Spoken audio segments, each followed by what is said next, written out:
All right, guys, welcome to our Honors Algebra Special Review session. What I'm going to do is I'm just going to hit one or two problems from each section, and these are the same problems that you saw in the review. Now, if you've done the review, great. If you haven't, make sure you get that done before before too long. You're going to run out of time. And I also linked the solutions in there so you could look at the solutions. The reason I'm doing the same problems, though, is because it's helpful to see some of them be explained. Okay, so this first one, graph the function, find the y-intercept, state the domain, and range. Let's look at number 45. Okay, if we want to graph the function, you should make a table of values. Okay, and I recommend you normally start with a couple negatives, 0, and a couple positives. If you plug in -2, 2 to the -2 is like 1 over 2 squared minus 3. So it'd be 1/4 minus 3, which would be -2 3/4. So -2 3/4.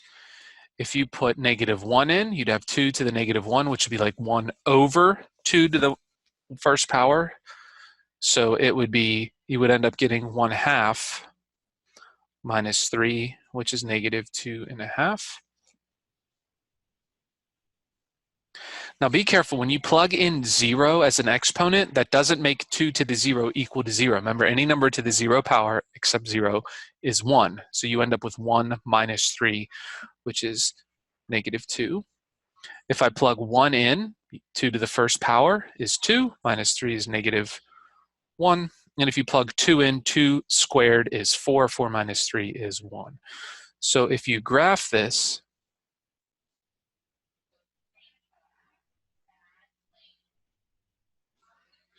at -2, it's -2 3/4. Then at 1, it's a -2.5. Then 2. And then at 1, it's at -1. And at 2, it's at 1. So it has this exponential curve shape. Now be careful when you draw your exponential curves. You don't want to draw it like this, okay? Because exponential curves eventually level off. And that's where it's called a horizontal asymptote. Talk about that in like Algebra II and pre-calculus and calculus and stuff like that. But basically the graph levels off. It doesn't keep going down. It goes down such a tiny bit, but it never passes below a certain point, okay? So don't draw it like that. All right, you'll have a level off point.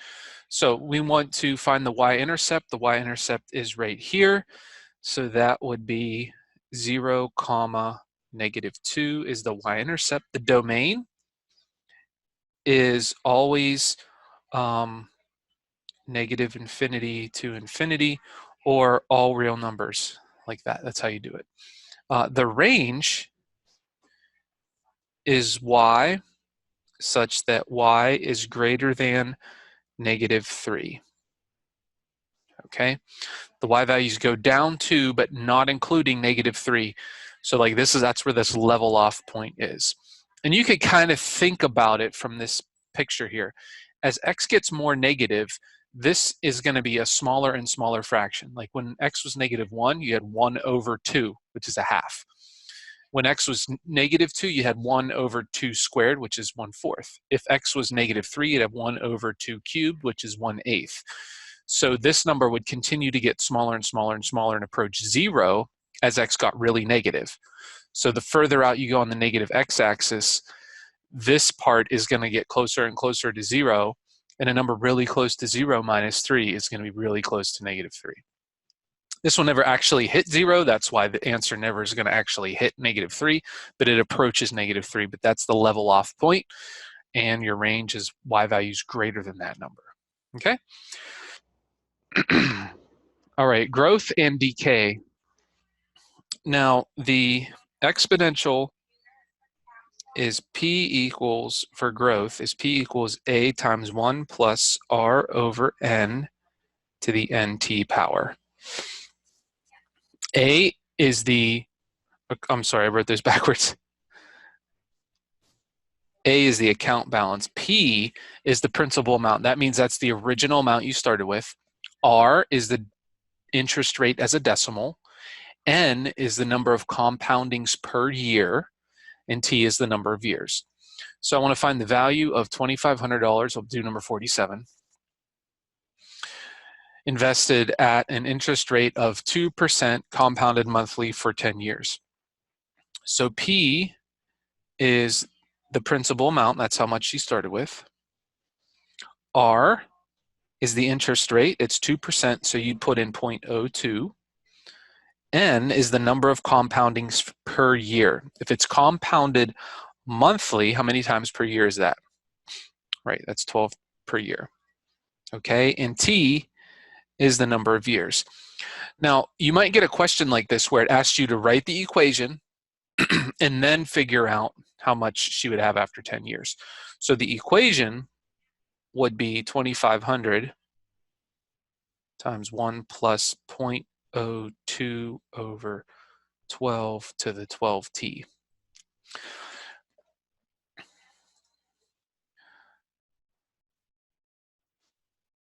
Okay. Oop. So I like to do the inside the parentheses part first. So that is going to give you that number. So that's 2,500 times 1 point. And since this isn't the final answer, go out as many decimal places as you can. You could write sixes all day. That's basically what that is. Okay, to the 12t. That would be the general equation. Now, when you plug in t, that's going to give you the account balance after 10 years. Be careful. I've seen a lot of students, what I'm thinking is they probably did it correctly. They just entered it in the calculator incorrectly. I don't know what happened. But here's how you'd want to enter this. 2,500 times 1 plus 0.02 divided by 12. Close those parentheses. Raise it to the 12 times 10 power. Make sure you put the exponent in parentheses, because if you don't, the calculator's not going to know that the times 10 should be part of the exponent, and it's actually going to do the exponent of 12 first and then get that answer and then multiply that whole answer by 10 instead of multiplying the exponent by 10. Okay?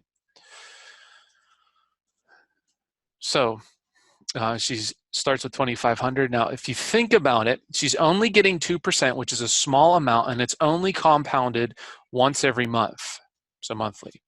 So after 10 years, it's going to add up, but it's not going to be this huge amount. So $3,052 and, well, 998. So it's approximately $3,053. Okay, that's approximately how much she would have. Okay, the general form is y equals a times b to the t. That's the general form for exponential growth and decay. The one I just showed you was the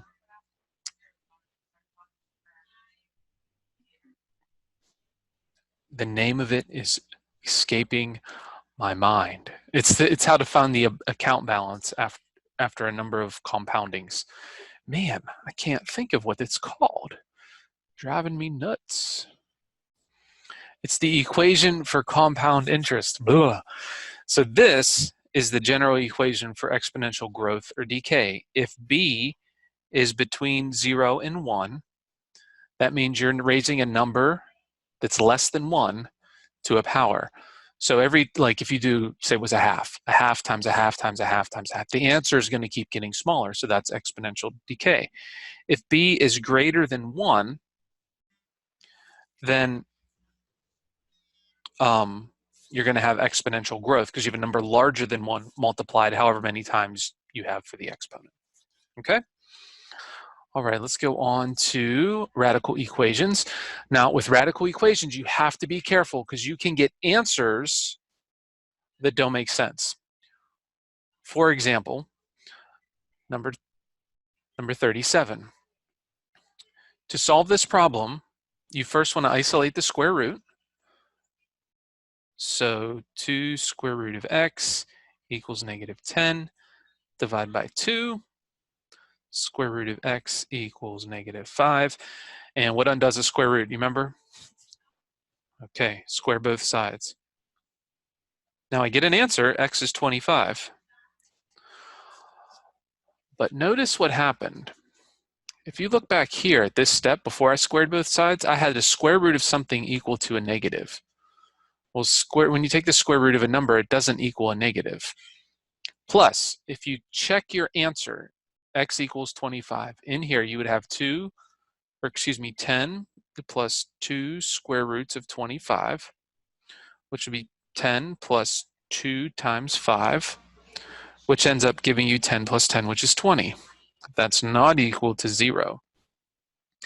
Now you might be thinking, Mr. Antonucci, you told us when you take the square root, you use the plus or the minus. Why can't we use the minus here? Very good thought.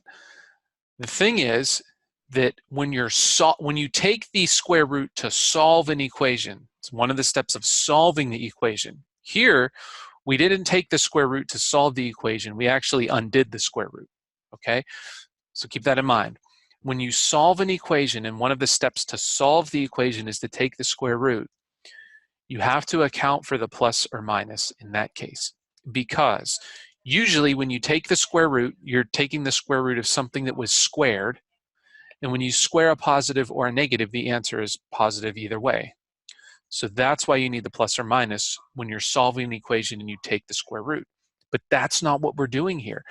The equation just has 10 plus 2 square roots of x, okay, which implies that you're just going to use the positive square root, okay?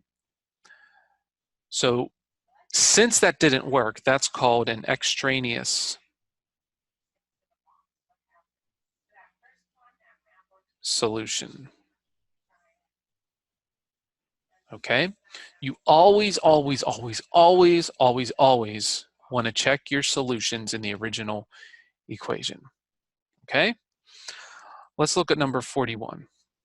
To solve this, you have x plus 4 equals x minus 8. Probably guessed it. You got the square root by itself. You square both sides. When you square a square root, you get what's inside. But this is not going to be x squared plus 64. That's the most common mistake I see. Oh, we square that? Okay, we'll square the x. We'll square the -8. Sometimes I'll see x squared minus 64. But think about it. X minus 8 squared means x minus 8 times x minus 8. You have to FOIL that. So that'd be x squared. The outers and the inners give you -8x minus 8x, which would be -16x. And then plus 8, or excuse me, -8 times -8, which would give you plus 64. So lots of times I'll see students miss that -16x in the middle there. So now at this step, you have to set the equation equal to 0. So x squared subtract x minus 17x, subtract 4 plus 60.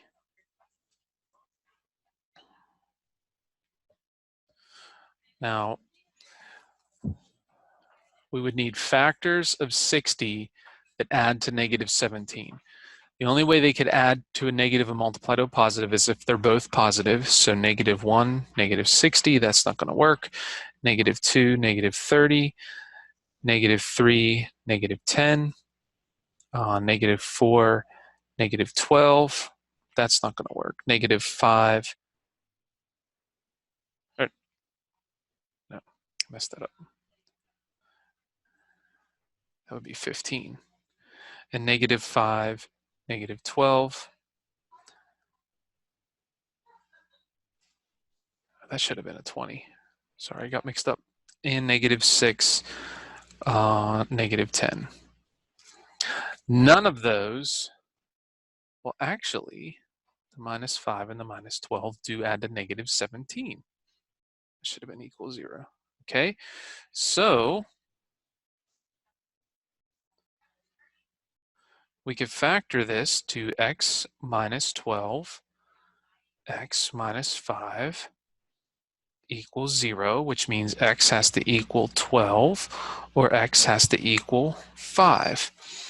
Again, you want to substitute these into the original equation. If you plug in 12, 12 and 4 makes 16, 12 minus 8, or excuse me, 12 and 4 makes 16, the square root of that is 4, and then 12 minus 8 is 4. So that works, but if you plug in 5, notice what happens. 4 and 5 make 9, square root gives you 3, but 5 minus 8 gives you negative 3. That would be an extraneous solution. Okay? Alrighty.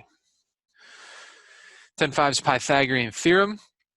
Pythagorean theorem is just a squared plus b squared equals c squared, where a, b, and c are the sides of a right triangle and c is the hypotenuse. If the equation is true, then the three sides you have make a right triangle.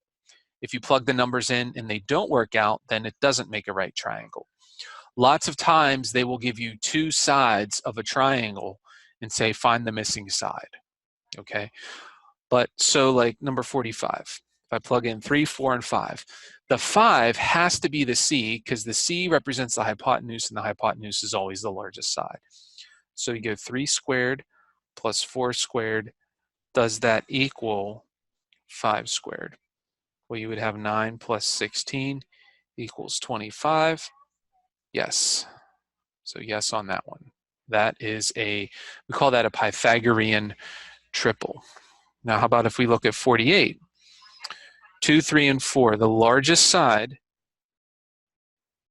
would have to be the hypotenuse. So a squared plus b squared equals c squared. 2 squared plus 3 squared equals 4 squared. I'm going to put a little question mark here because I don't know if it's true yet. 4 plus 9 equals 16. Is that true? No, 4 plus 9 is 13. So that's not true. That means that number 48, those three sides do not make a right triangle. They could still make a triangle, it just wouldn't have a right angle in it. Okay? All righty. Number 11.4 is multiplying and dividing rational expressions. When you multiply rational expressions, you can go straight across. When you divide, you just take the reciprocal of the second one, which means flip it over, and then move forward with that. Now, with these ones, I'll do a multiplication one first. You always want to factor everything. So the numerator, you could factor a 3 out there, so it'd be x minus 2. The denominator would factor as a difference of squares, so it'd be x minus 3, x plus 3 times, and then the second one, the numerator, nothing's going to factor out, so you just have x plus 3. The denominator, you factor out an x, and you would have x times x minus 2. Then you can cancel out any common factors to the numerator and denominator. So the x minus 2's would cancel, and the factor of x plus 3 would cancel. And then the numerator, all that would be left is a 3. By the way, if that 3 wasn't there and everything in the numerator canceled, you'd still need a 1 in the numerator as a placeholder for the numerator, okay? The denominator is just going to be x times x minus 3. And that's it, okay? Now, 31, in order to do this one, you have, since it's division, notice it's division, you have to divide by the second fraction. Well, in order to do that, remember when you divide fractions, multiply by the reciprocal of the second one. Well, to do this, you can put this whole expression over 1 and then rewrite it 3b minus 12 over b plus 4 as multiplication times 1 over b squared minus 6b plus 8. Okay, so the numerator, I'm just going to go as usual, as I did with the last one. Factor everything. 3 times b minus 4, you have a b plus 4 here, times 1 over, and this is going to factor to b minus 4, b minus 2. because factors of positive 8 that add to a negative 6, the only way that you multiply to a positive and add to a negative is if both factors are negative.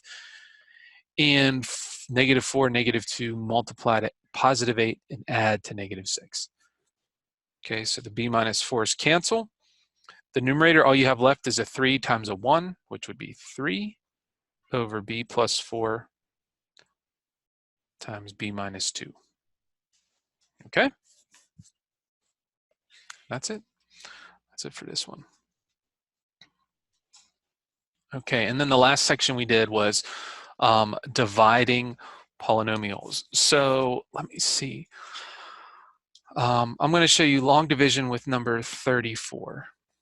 Now, if it says to use long division, make sure you use long division. I had a question on the homework assignment where you had to do a file upload, and I think what happened is a lot of students looked up how to do it online because they got a lot of the same answers where students did not use long division. They used some kind of form of factor by grouping, and a lot of the students that did it this way, a lot of them had the same or very, very similar solutions. So I'm thinking some people looked that one up online. Don't do that. In order to receive credit, you need to A, follow directions, and B, submit your own original work. So x squared, or excuse me, x cubed minus 2x squared plus 22x plus 21 divided by x minus 3. This should have been cubed. Okay, so just like you did normal long division, you have to see what times x gives you x cubed. Well, times x squared. So you put an x squared in the x squared column, and then multiply the x squared times the x minus 3, and write it below, right here, the appropriate column. So x squared times x minus 3 would give you x cubed minus 3x squared. Now I like to put parentheses around that and subtract. So it's like x cubed minus x cubed would cancel.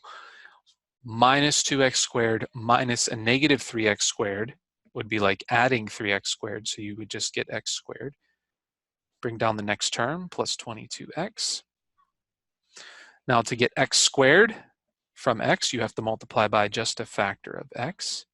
So x times x minus 3 is going to give you x squared minus 3x. Subtract those cancel. 22 minus negative 3 would be like adding 3. So you'd have 25x, bring down the next one, plus 21. X times what gives you 25x? Well, plus 25. So you would have 25x minus 75. So when you subtract those, the 25s cancel, and 21 minus a negative 75 is going to give you 96. So we'll just put the 96 over there. That's actually your remainder. And when you do long division, and you had a remainder, way back before you really learned decimals, you wrote it as a fraction, and you just did whatever the remainder was over the original divisor. So your answer would be x squared plus x plus 25 plus 96 over the original divisor, x minus 3. Okay? Simple enough, right? Very good. All right, guys, well, that's it for the review. If you have any other questions, please feel free to reach out to me. Let me know. Make sure you finish up your lessons or your assignments for this week and plan accordingly next week so that you can complete that final. All right, guys, reach out if you have any questions. Take care.